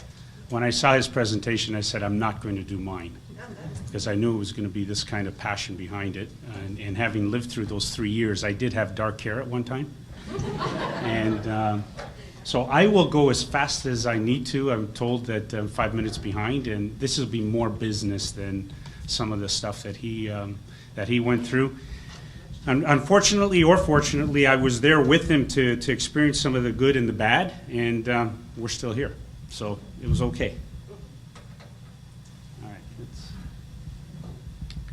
Okay. When I put this together initially, I was just going to deep dive into, what are some of the things that HR and GTM, as Emmanuel talked about, what are the policies and what are some of our procedures and so on. And then I sat back and said, you know what?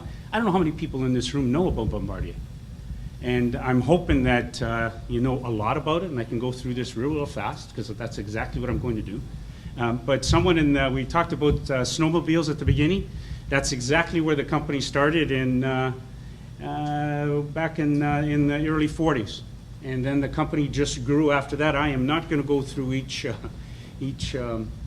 particular growth spurt, because I start seeing the food coming out, and I really believe that the people in the back will probably turn around and head for the food.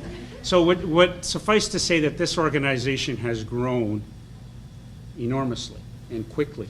And right now we produce trains and planes, and we're the only company in the world that produces both products. And we have such a variety of products, of which 4 different varieties are done here in Thunder Bay, of which I'll speak to a bit more. If I can just get this going, I'll be okay. Oh.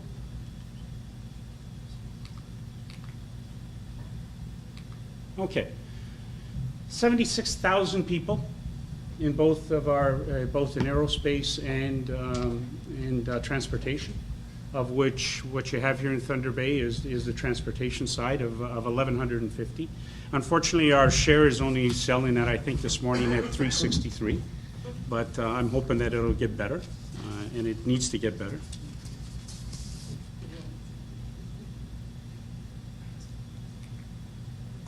Okay. I'm in HR. Sorry, just give me a few seconds. Okay.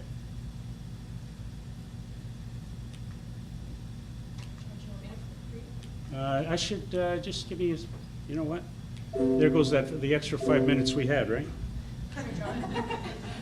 Good God. Yes, ma'am. Oh, you will? Sorry. Okay. Then go back. Sorry. Thank you, Stephanie. See, she knows me well enough. Okay. Next. Thanks, Stephanie.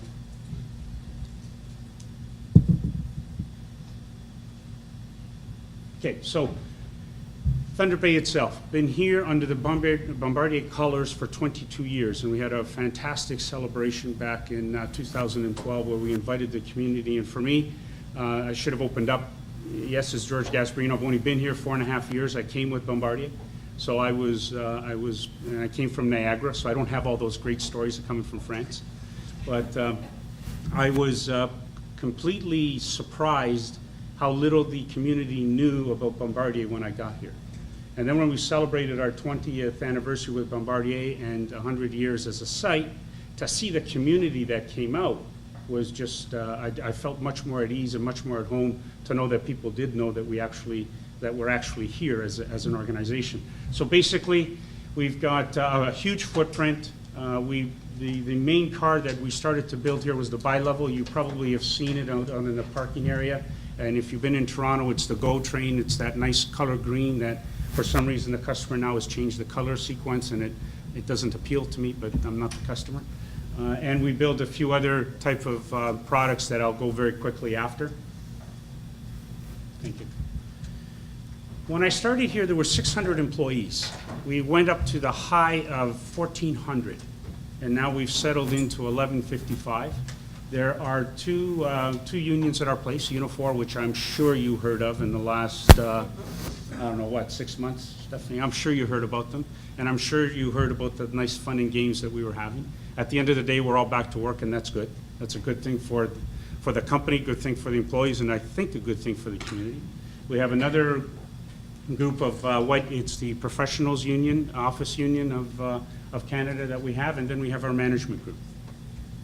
And there's the various certifications. I won't go into all the details, but we do have all the proper certifications, health and safety and so on. These are the 4 products that we produce here at the site.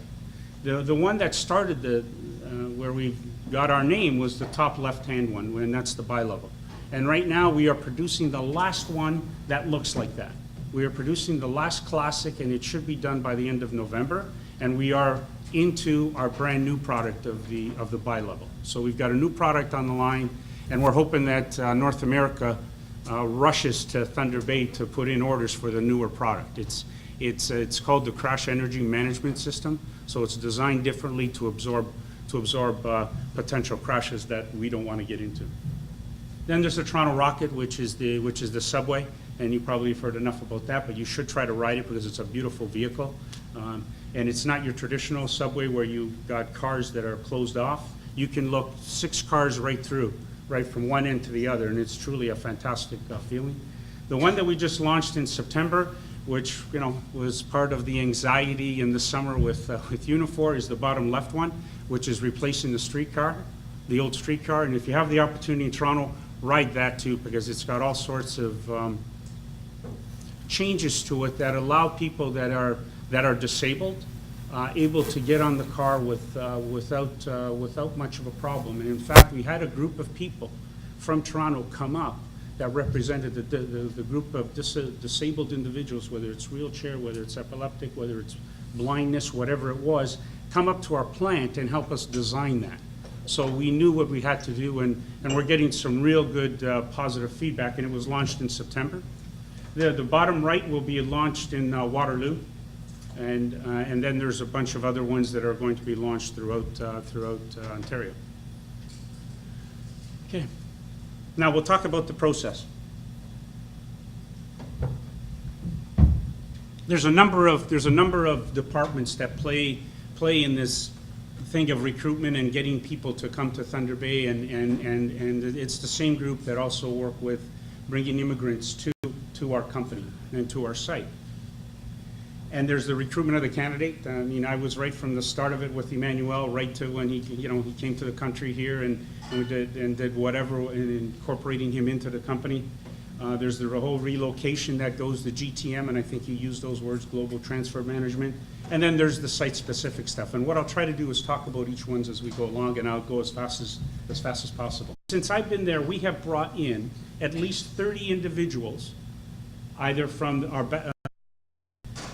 what positions do we offer? It's a whole variety of positions. Not only do we make cars, we design them, we service them. So you've got opportunities in every aspect that you can think of. And unfortunately for Emmanuel, the word technical services doesn't really come in there, but he would be in product and operations and a little bit in engineering. So he touches a lot of those boxes there. And so at the end of the day, we have a vast amount of positions that become available throughout the world. How do we source people? We have what's called a global graduate program that is managed out of our Berlin office. And basically we look for masters in project management. And at the end of the day, they had a great experience and they've all stayed with the company after 3 years of rotating to different sites. And so that's another great opportunity as a way to get into a huge organization and be able to learn, and for us to have people come on board right away.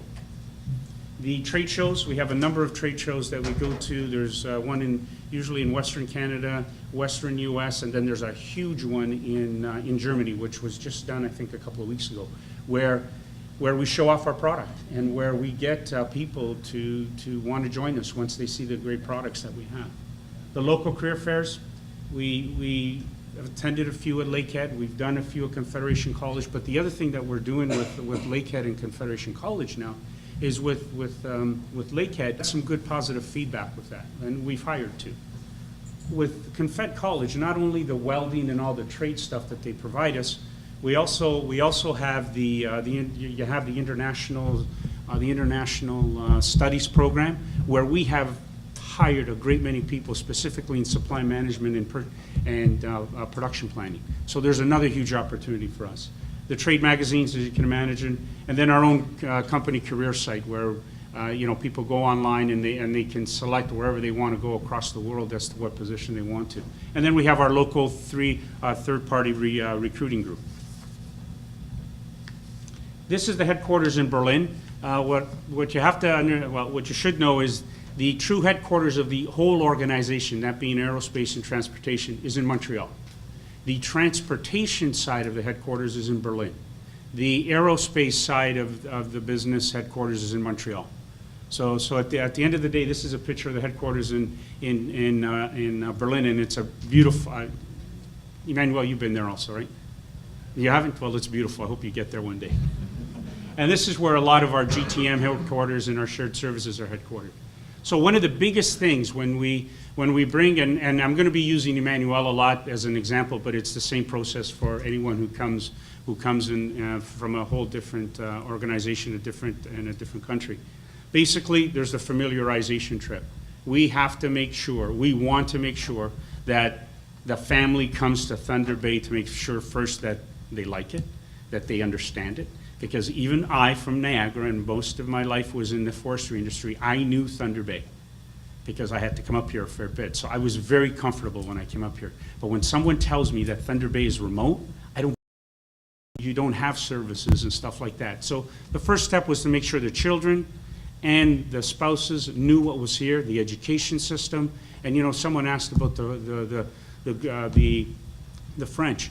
You have the French academic system here. I mean, you've got it right from A to Z, and it was easy for us to recruit people from Montreal and their families because you had the French schooling here. It was easy for us. Okay, the immigration process. I know what Emmanuel went through, and it was way too long, but he's here, and that's good. Yes, we do go through and help everyone out with the visa, the work permits, and so on, and it's for the whole family. The language training, we have a couple of people within the company that can provide that, and that's been really successful. Usually it's the English language, so we have one person that just provides that. The cultural training, it's a tough one to do, and it's more centralized, and we have experts that come in to do that, albeit the local person, the culture training that was provided was not to the level that I think we should have had here, and I know that we're going to another service provider starting January. And then the whole taxation, it's consultation for the taxes as well as helping you file your taxes in 2 different countries. I mean, everything gets looked at, everything gets shown, and everything gets turned over so that everybody understands this is what they're walking into. I will not have touched everything, but I'll tell you some of the biggest ones and I wasn't surprised that Thunder Bay had a shortage of doctors. And it was also like that in Niagara, but hugely more difficult up here. So imagine bringing someone from a different country and saying, well, I don't know where you can go, but try the clinics. Well, what's a clinic? I'm not used to going to the clinic. I'm used to having a doctor. Go to the hospitals. Well, I think you have a long wait. That was a tough part. And the other part that I found very difficult was when Emmanuel said that there's no credit history and there's no driving history. Surely, somehow we can figure out that, people do drive in other countries and their status as good drivers would also apply here in Thunder Bay or anywhere in Canada. Am I doing okay or no? The food is still okay? Okay. So then when we're done with getting everybody here, what we do is some workplace orientation, and I'm not going to bore you with the details of that. We just make sure that they know the organization inside out.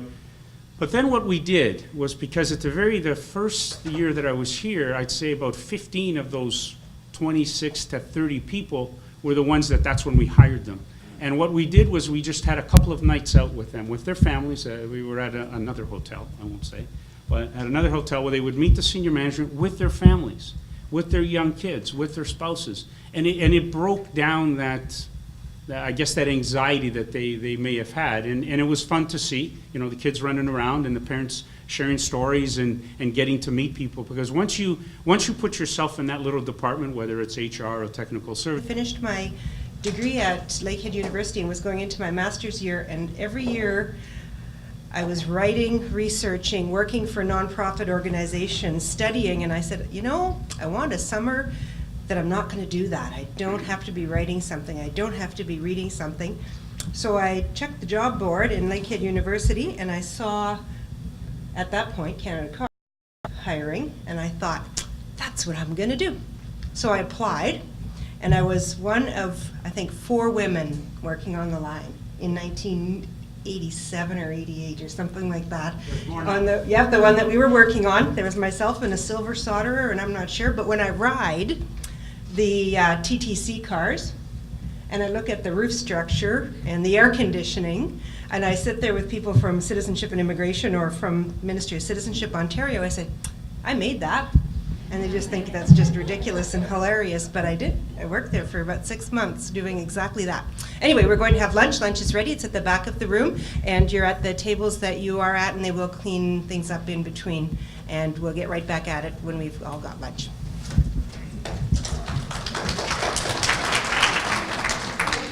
Well, I don't know, but when I saw this, I am not going to go after you.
First off, I'd like to echo the broader 35,000-foot view.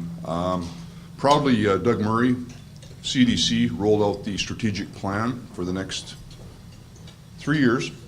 And main themes in that strat plan, which is on our website, I just want to hit the high points at this particular point. Table how certainly the sawmill industry coming back. Long Lac featured in today's paper, Chronicle Journal, in terms of that mill being reopened. So the supply services hub feeds a variety of sectors, not just the mining sector. Social enterprise information, a broad category, communications, ICT, regional food and film, which are very important to CDC and a number of players in the room today. And last but not least, the mining readiness strategy, which as a municipal organization, we are also regional, as is our outlook in the room with respect to Thunder Bay Multicultural Association and the opportunities that lay before us. And it's a very stimulating piece. Recommendations that came out of mining readiness, there are 52, 1.56, but 52. And these bubbles represent strong themes that we're working on now in terms of implementation. So the implementation's been well underway for a year. Justin Scott, who's at my table, has been working with Doug, myself, and other stakeholders, including the Thunder Bay Multicultural Association. As you'll see, at no surprise here would be the people category, 16 items right in here. And that includes really labor, culture, immigration, education, and training under the broad people sector. So there's specific recommendations that are on our website if you want to drill down on those. This is really the framework that indicates the plan going forward. And we're working on a number of these things simultaneously: energy, supply chain infrastructure, other broader economic development opportunities, housing. The people piece, though, 3 specific recommendations that fall well within the Thunder Bay Multicultural Association piece, and I'm happy to have Kathy and her staff, Brent and others, to be involved with our working group as we work through these pieces and identify key performance indicators and action items as we get involved. But certainly the recruitment of skilled labor around the world is key. Ensuring employment opportunities are advertised globally as well for the opportunities in Northwestern Ontario. The skilled labor piece is a concern now with the 4 existing mines that employ 3,500 to 4,000 people. But we're going to add 5 new mines in the next 3 years, and then a cascade of other projects to follow. 1,540 employees will be at these 5 new mines, 2 being built right now in Red Lake with New Gold and Rubicon, with the Rubicon and the Gold Core Koshner project. New Gold will follow at Rainy River, Emo, Fort Francis area, and then Treasury Metals at Dryden, Premier Gold at Geraldton, and then the story will begin. The comment about Ring of Fire made earlier today, it's quite right. We often, I think Emmanuel mentioned it, we get caught up potentially thinking that's the only project on the landscape. On the mineral sector front, gold is leading that charge, and that's one of my messages today.